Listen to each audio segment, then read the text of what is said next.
ঘুরে দাঁড়ালেও তাদের বিরুদ্ধে কোনো স্টেপ নেওয়া হয় না। সেই টাকাগুলো আমার আপনার নয়। আজকে এক একটা ব্যাংক দেউলিয়া হয়ে পড়ে এক একজন শিল্পপতিকে ঋণ দেওয়ার ফলে। আমরা Punjab national bank, United bank দেখেছি যে একসাথে জয়েন করে দিয়ে চালাতে হচ্ছে। কাদের টাকা চলে ব্যাংকগুলো? আজকে প্রশ্ন করবেন না? আপনাদের থাকছে না এই ব্যাংকগুলোতে টাকা? আপনাদের মনে হয় না যে এই সরকারটা আমাকে আর আপনাকে লুট করে শুধুমাত্র এই দেশের আদানি বা আম্বানিদের মতো যে শিল্পপতিগুলো রয়েছে তাদেরকে শুধুমাত্র ব্যবসা করে দেয়? আজকে তেলের দাম বাড়লে কাদের লাভ হয়? ভেনেজুয়েলা থেকে তেল কিনলে কাদের লাভ হয়? ইরানের ওপর স্যাংশন বসিয়ে আমেরিকা ভারতকে বকে দিয়েছে যে ইরান থেকে তেল কিনবে না। অথচ ইরান থেকে তেল কিনলে ভারতের সুবিধা হয়, ট্রান্সপোর্টেশনের খরচ কমে, তেল কম দামে পাওয়া যায়, ভালো কোয়ালিটির তেল পাওয়া যায়, যেগুলো ভারতবর্ষে যে নিজস্ব পিএসইউ গুলো রয়েছে, নিজস্ব শিল্পগুলো রয়েছে, ইন্ডিয়ান অয়েল, বিপিসিএল, সেগুলোতে শোধন করা যায়। সেইগুলো থেকে শোধন করা তেল হলে তো ভারতবর্ষের আদানি আম্বানিদের ব্যবসা হবে না। ভেনেজুয়েলা থেকে তেল কিনলে জামনগরে ডিরেক্ট শোধনাগারে আসতে পারবে, সেখানে সেই ব্যবস্থা করা রয়েছে ভেনেজুয়েলার তেল শোধন করা, আইওসিএল এর নেয়, বিপিসিএল এর নেই। তাহলে আমরা প্রশ্ন করবো না যে ইরানের কম দামের তেল কেন কিনছে না ভারত সরকার? আমরা প্রশ্ন করবো না যে ভেনেজুয়েলা এত দূর হওয়ার পর, এত খারাপ কোয়ালিটির তেল হওয়ার পর কেন ভারত সরকার কিনবে? আমার আপনার ট্যাক্সের টাকাতে দেবে। আবার সেই তেলের দাম বেড়ে গেলে তো তেলের দাম বাড়িয়ে দেয়। তা আমরা প্রশ্ন করবো না যে তেলের দাম যখন কমছে তাহলে সেই তার সুবিধাটা কেন আমরা পাবো না? যে শিক্ষার জন্য ভারতবর্ষের মানুষ ট্যাক্স দেয়, যে স্বাস্থ্যের জন্য ভারতবর্ষের মানুষ তার ট্যাক্স দেয়, তাকে ঘাটের বই খরচ করে কেন দিতে হবে? আজকে ভালো পিএইচডি স্টুডেন্ট সে ধরুন বড় একটা ইঞ্জিনিয়ারিং কলেজ থেকে পাস করুক বা বড় বড় কলেজ থেকে ভারতবর্ষের ইউনিভার্সিটি, তাহলে তার পোস্ট কেন ভারতবর্ষে সুনিশ্চিত নয়? কেন তাকে বার্লিন ছুটে যেতে হয়? কেন তাকে ইংল্যান্ড ছুটে যেতে হয়? কেন তাকে আমেরিকার কোনো বড় ইউনিভার্সিটিতে গিয়ে পোস্ট করতে হয়? ভারতবর্ষের ল্যাব ইনফ্রাস্ট্রাকচার কোথায় গিয়ে পৌঁছেছে? ভারতবর্ষের যে ম্যানুফ্যাকচারিং সেক্টর তা আজকে কোথায় গিয়ে পৌঁছেছে? মাথায় রাখবেন যে এই প্রত্যেকটা নীতি ইংরেজ সরকারও নিয়েছিল। বড় বড় আইন করে, দমন পীড়ন চালিয়ে, লাঠি দিয়ে, ফাঁসি দিয়ে দেশের স্বাধীনতাকে আটকে রাখতে পারেনি। আজকে আমার আপনার ভালো থাকা, আমার আপনার মুক্তি, তার সংগ্রামে দেশের সরকার যতই দমন চালাক না কেন এই আন্দোলন থামবে না। আজকে দিল্লির আওয়াজ এই আরামবাগে এসে পৌঁছয়।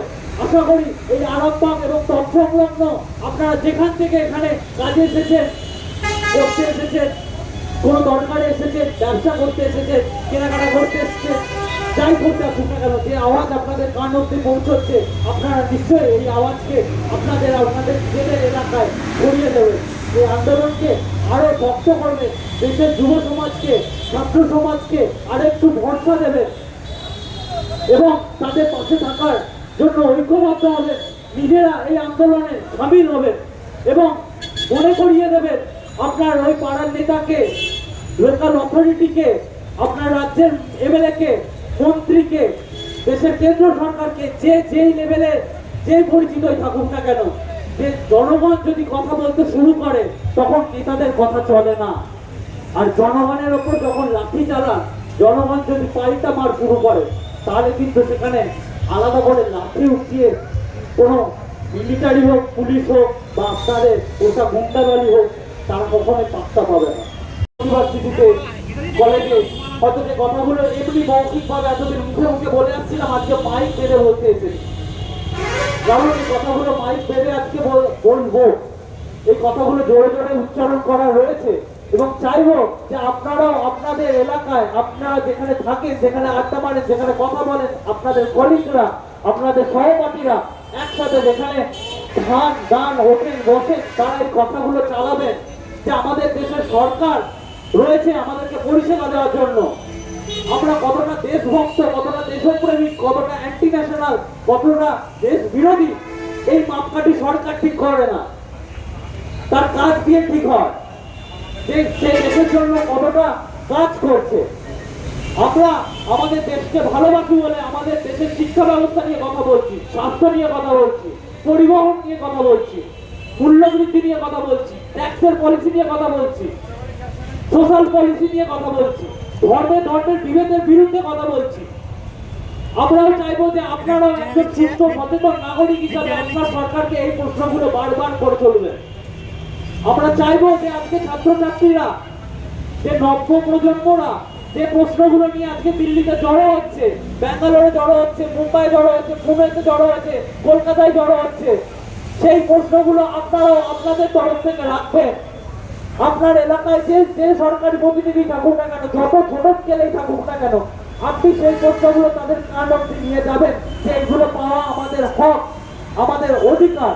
সেই অধিকারের যদি কথা আপনাকে শুনতে না দেওয়া হয়, আপনাকে না বলতে দেওয়া হয়, আপনি সেই কথাগুলো শুনিয়ে ছাড়বেন এবং যতদিন না সেই অধিকার পাচ্ছেন তার জন্য লড়বেন।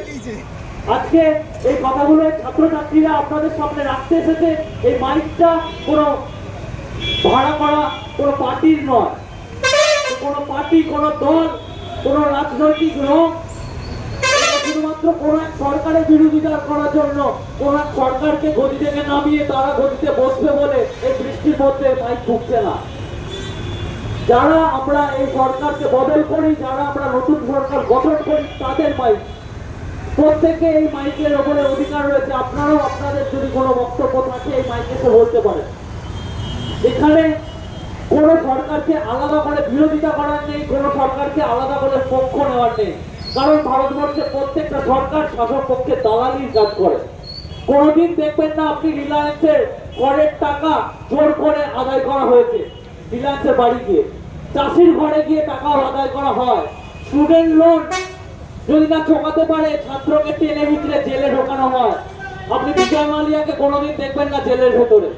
এমনকি আপনি পার্থ চ্যাটার্জির মতো লোককে দেখবেন না যে দুর্নীতি করার পরও সে জেলের মধ্যে রয়েছে, আজ না হলেও কাল ছাড়া পায়। অনুব্রত মন্ডলরাও ছাড়া পায়। কিন্তু আপনি দেখবেন যে আপনার পাশের বাড়ির লোকটা হয়তো সরকারের বিরুদ্ধে কথা বলার জন্য দিনের পর দিন জেলেতে পড়ছে। আজকে যে সরকারি ক্ষমতায় থাকুক না কেন, সেটা আমার আর আপনার ভালোর জন্য নয়, আমার আপনার ভালো দেখার জন্য নয়।